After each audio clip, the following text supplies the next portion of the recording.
In this video we'll replace front shock absorber on Renault Dacia Logan. And precaution, all the tools that is used on this video is bought on my own money. If you see interest on sponsoring my channel, use email to contact me. Peace. Hi, today we're replacing front shock absorber on Dacia Logan. For that we need to unscrew this part and two bolts holding braking caliper. After that we'll have shock absorber with spring with rubber parts. It's called, I don't know, but it looks like that. We have new SNR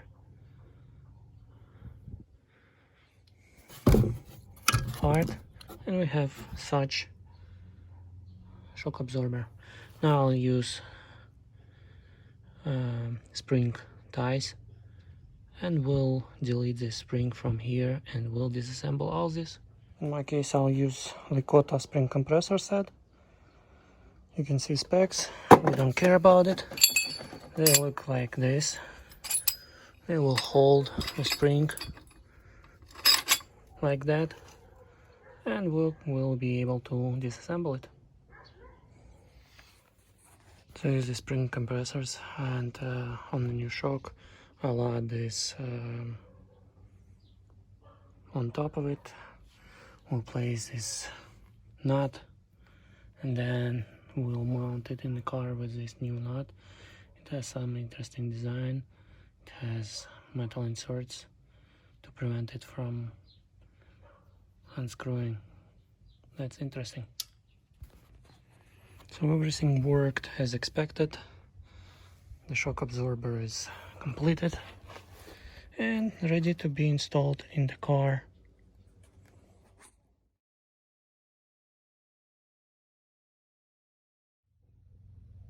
And there is no missing parts, right? Oops. Now assembly is completed. Spring sits very well in the holder.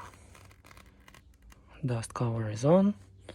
Everything is on, so I could continue with general assembly. I have all bolts prepared, two big ones. I think you're supposed to replace nuts on them because they have plastic unscrewing, anti-unscrewing mechanisms. And this bolt also is screwed but not tightened, and one little one for this bracket. It will be all assembled and tightened. And here on the top nut, here how you're supposed to tie it down, not using pneumatic gun, but by using wrench, and that's how manual set.